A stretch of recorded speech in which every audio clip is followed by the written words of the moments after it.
Assalamualaikum warahmatullahi wabarakatuh. Sahabat beriman, coba kita jujur bertanya pada diri sendiri.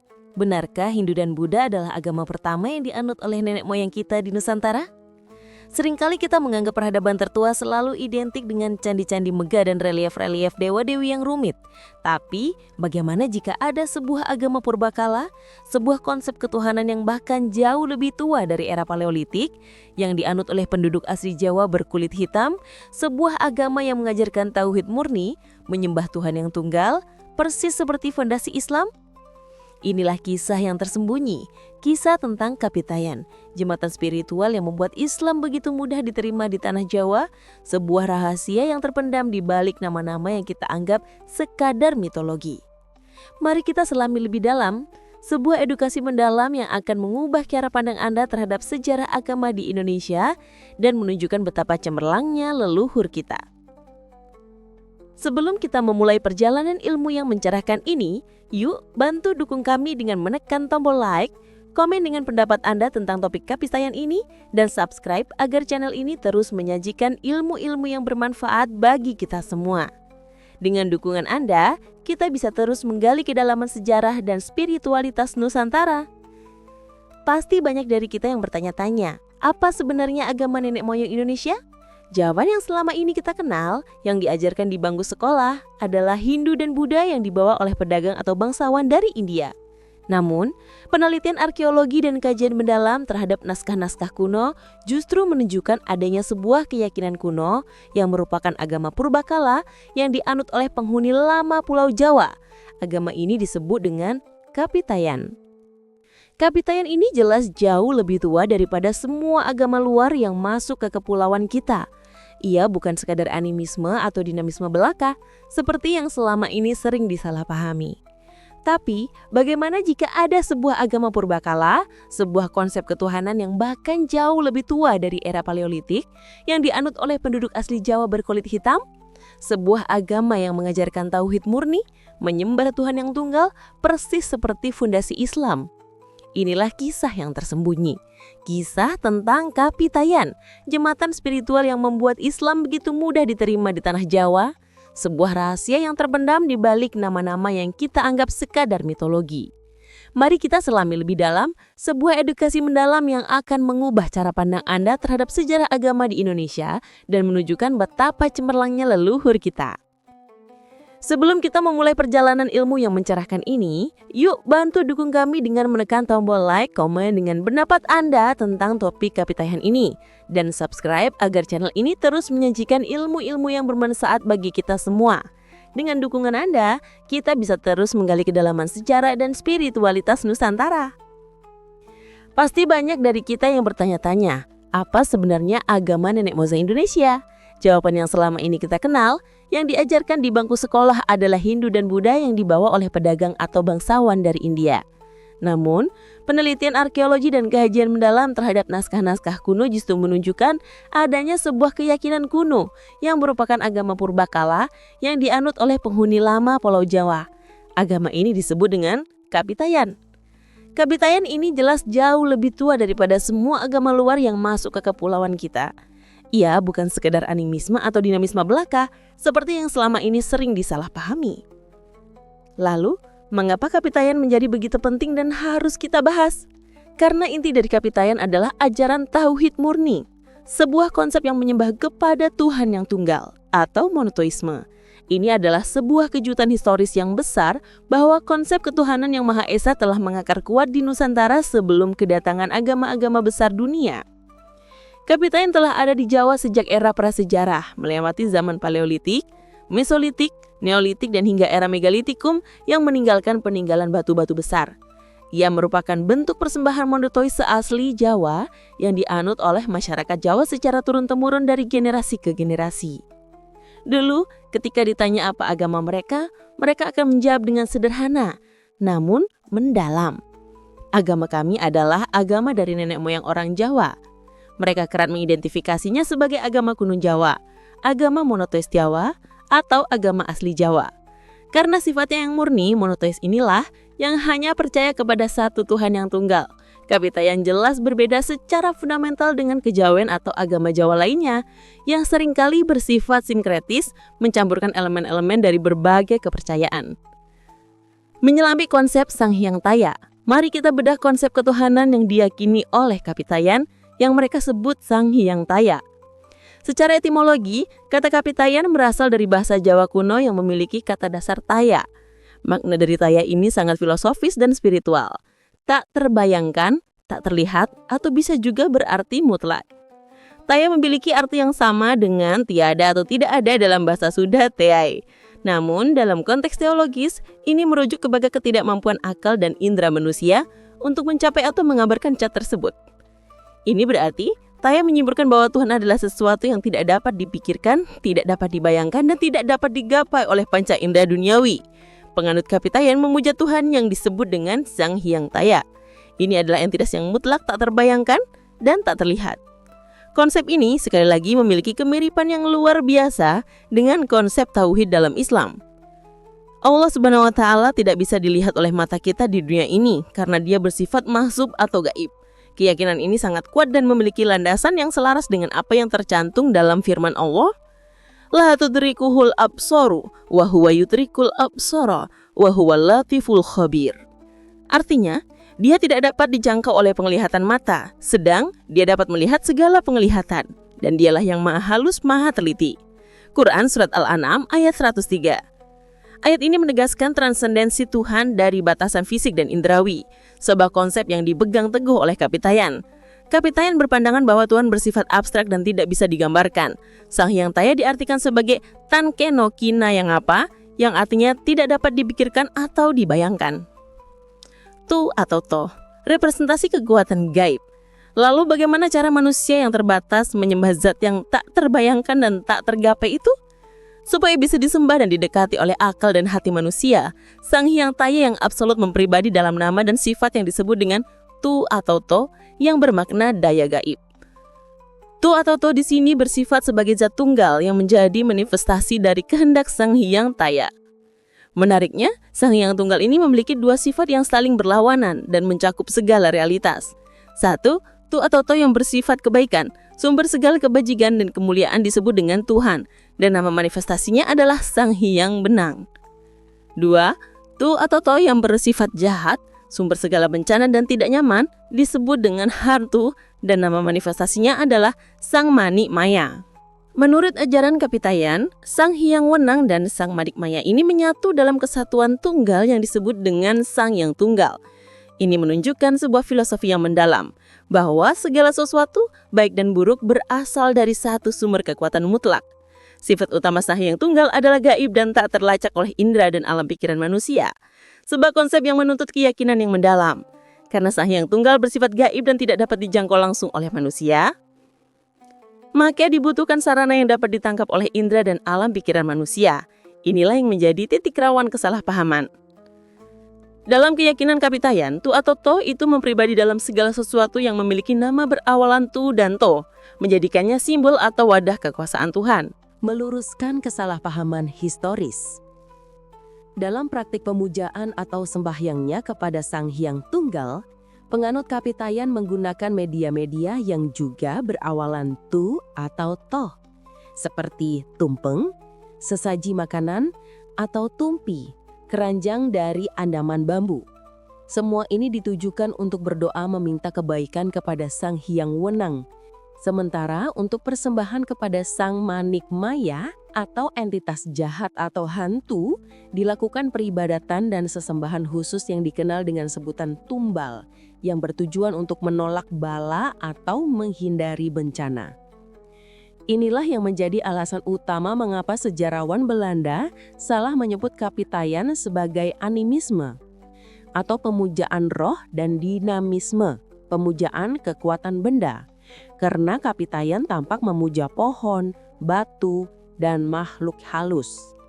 Seorang Muslim Tiongkok abad ke-15, Ma Huan, bahkan mencatat bahwa persembahan dengan benda-benda seperti itu merupakan ciri orang yang tidak beriman. Namun, disinilah esensi Kapitayan yang hilang. Kekuatan Sang Hyang Taya diyakini mewakili di berbagai tempat seperti di batu, monumen, pohon, dan di banyak tempat lainnya. Maka mereka memberikan persembahan kepada tempat itu, tetapi bukan karena mereka menyembah batu, pohon, atau apapun, melainkan mereka melakukannya sebagai bentuk pengabdian mereka kepada Sang Hyang Taya, yang kekuatannya diwakili di semua tempat itu. Benda-benda itu hanyalah media, sarana, atau kiblat simbolis. Ini bisa dianalogikan dengan umat Islam ketika sholat menghadap Ka'bah. Kita tidak menyembah Ka'bah. Ka'bah hanya sebagai monumen arah atau kiblat untuk sholat, sebuah simbol kesatuan. Atau ketika mencium Hajar Aswad, kita tidak menyembah batu, tetapi kita melakukannya karena Rasulullah Shallallahu Alaihi Wasallam juga melakukannya. Dengan demikian, Kapitayan jelas lebih menyerupai agama ketauhidan yang sangat filosofis, bukan sekedar animisme, dinamisme yang dangkal. Benda-benda yang terdapat di dalam ritual keagamaan seperti pohon, batu, dan mata air adalah beberapa perwujudan saja dari kekuatan yang maha tinggi, Sang Hyang Tunggal. Konsep ajaran yang sedemikian lengkapnya ini terlalu diremehkan jika hanya dianggap sebagai pemuja animisme. Jembatan menuju Islam, toleransi, dan adaptasi. Agama Kapitayan ini tidak mengenal dewa-dewa yang bertubuh manusia, berbeda jauh dari agama Hindu. Kapitayan adalah agama kuno yang dibuktikan melalui peninggalan arkeologis seperti dolmen, menhir, dan sarkofagus. Penganut Kapitayan memiliki toleransi yang luar biasa dan sangat gampang berbaur. Mereka sangat terbuka untuk agama apa saja yang akan masuk ke Nusantara. Namun mereka memiliki mekanisme seleksi yang ketat. Mereka menerima Hindu Shiva yang berpandangan bahwa Tuhan tak dapat berwujud layaknya manusia karena konsepnya sejalan dengan keyakinan Kapitayan bahwa Tuhan itu maha tunggal dan tak berwujud dalam radar panca indera. Mereka menolak Hindu Wisnu karena diketahui meyakini bahwa Dewa Wisnu bisa berwujud sebagai manusia. Pada awalnya Islam juga sempat ditolak masuk ke Nusantara. Mengapa? Karena penganut Kapitayan mendengar bahwa Allah atau Tuhan duduk di atas ars. Konsep duduk hanyalah memiliki ruang pusat tertentu yang benar-benar berpusat di hati manusia. Ruang itu menunjukkan arah seperti kiblat untuk sholat Islam, dengan harapan agar dapat mencapai keislaman yang hakiki, yaitu keselamatan berdasarkan kebenaran dan keluhuran Tuhan. Dalam ajaran Kapitayan, ruang digunakan sebagai semboyan mengenal diri sendiri. Namun setelah diberikan pemahaman yang lebih dalam tentang konsep monoteisme Islam yang murni, mereka pun dengan terbuka menerima Islam masuk ke Nusantara karena kesamaan konsep tauhid, Tuhan yang satu atau tunggal. Setelah mereka memahami nilai-nilai Islam yang lebih mendalam, banyak dari penganut Kapitayan yang mulai memeluk Islam. Inilah momen historis yang krusial. Nilai-nilai keagamaan Kapitayan inilah yang kemudian diadopsi dan diakulturasi oleh para Wali Songo dalam menyebarkan Islam ke daerah-daerah. Wali Songo tahu betul bahwa konsep tauhid dalam Kapitayan pada dasarnya sama dengan konsep tauhid dalam Islam. Ini adalah strategi dakwah yang cerdas dan penuh kearifan. Wali Songo menggunakan bahasa dan istilah yang familiar bagi penganut Kapitayan. Istilah sembayang atau menyembah Sang Hyang Taya dari Kapitayan digunakan untuk memperkenalkan istilah sholat dalam Islam. Istilah tempat pemujaan mereka sanggar digunakan oleh Wali Songo dengan modifikasi menjadi langgar untuk mewakili istilah masjid atau musola dalam Islam. Ritual tidak makan dari pagi hingga malam di Kapitayan yang disebut upawasa atau poso diadopsi oleh Wali Songo. Alih-alih menggunakan istilah puasa atau siam dalam bahasa Arab, Wali Songo menggunakan istilah poso dari Kapitayan. Bahkan sebutan poson di Nopitu dalam Kapitayan yang artinya puasa pada hari kedua dan kelima dan sangat mirip dengan puasa Senin dan Kamis dalam Islam, menunjukkan adanya kesinambungan ritual. Tradisi tumpengan Kapitayan juga dilestarikan oleh Wali Songo, tetapi ditransformasi dalam perspektif Islam yang dikenal sebagai sedekah atau kenduri, sebagai wujud syukur dan berbagi rejeki. Adaptasi budaya ini menegaskan kembali pesan bahwa Islam datang bukan untuk menghancurkan budaya lokal, melainkan untuk menyempurnakannya. Sebagaimana pepatah, kita pertahankan milik kita harus filtrasi budayanya, tapi bukan ajarannya. Gerakan spiritual kuno mirip sholat. Mari kita tutup dengan melihat ritual sembahyang Kapitayang yang gerakannya sangat menyerupai sholat yang kita lakukan sekarang. Sembahyang ini dilakukan dalam durasi yang relatif lama, minimal 1 jam atau lebih.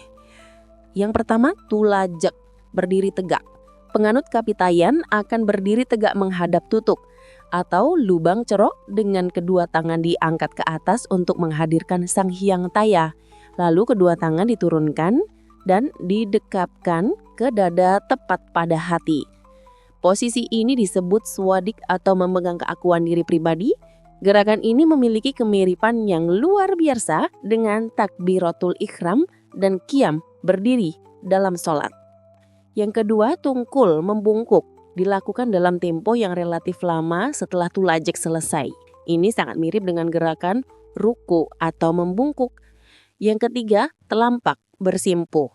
Setelah tungkul, sembahyang dilanjutkan dengan posisi bersimpuh dengan kedua tumit diduduki, mirip dengan julus atau duduk di antara 2 sujud. Yang terakhir adalah posisi bersujud, mirip seperti bayi dalam perut ibu. Ini sangat mirip dengan gerakan sujud dalam sholat. Siapa yang mengajarkan mereka gerakan spiritual sedalam itu? Dalam keyakinan penganut Kapitayan, leluhur pertama sebagai penyebar Kapitayan adalah Dang Hyang Semar, yang mereka yakini adalah putra dari Sang Hyang Wungkuhan. Semar bersama saudaranya, Sang Hyang Taga atau Togok, dikatakan mengungsi ke Nusantara akibat banjir besar di negara asalnya. Semar tinggal di Jawa, sementara Togok tinggal di luar Pulau Jawa. Menariknya, tokoh-tokoh idola dalam Kapitayan seperti Semar, Kyai Petruk, Nalagareng, dan Bagong yang dikenal sebagai punakawan dimunculkan sebagai tokoh yang berkekuatan adik kodrati yang mampu mengalahkan dewa-dewa Hindu.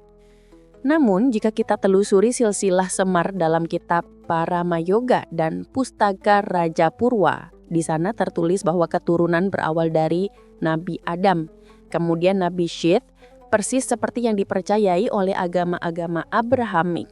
Nabi Adam adalah manusia sekaligus nabi pertama di muka bumi, diteruskan oleh Nabi Syith, lalu Nabi Idris, dan seterusnya. Besar kemungkinan praktik sembahyang yang mirip gerakan sholat ini telah diajarkan sejak nenek moyang mereka, yaitu sejak Nabi Adam. Ini menguatkan narasi bahwa dari dahulu, dari awal manusia diciptakan, telah ada yang namanya sholat, sebuah bentuk pengabdian universal kepada Sang Pencipta. Meskipun pada akhirnya karenanya telah disempurnakan oleh Rasulullah SAW. Inilah warisan spiritual yang menghubungkan kita, umat Islam Nusantara, dengan akar tauhid yang sangat dalam di tanah ini. Wallahu a'lam bisawab. Semoga kisah tentang Kapitayan ini bermanfaat dan memberikan wawasan baru tentang betapa kayanya sejarah spiritual dan budaya bangsa kita. Lebih dan kurangnya mohon dimaafkan karena yang benar datangnya dari Allah Subhanahu wa taala, sementara khilaf atau keliru itu datangnya dari saya pribadi sebagai manusia biasa. Jika Anda tertarik untuk membahas lebih jauh tentang bagaimana Wali Songo secara spesifik mentransformasi ritual Kapitayan menjadi tradisi Islam Nusantara, atau ingin membahas kisah-kisah tokoh Munakewan dalam perspektif tauhid, silakan tinggalkan komentar di bawah ini. Sampai ketemu di kisah-kisah seru yang penuh makna selanjutnya. Wassalamualaikum warahmatullahi wabarakatuh.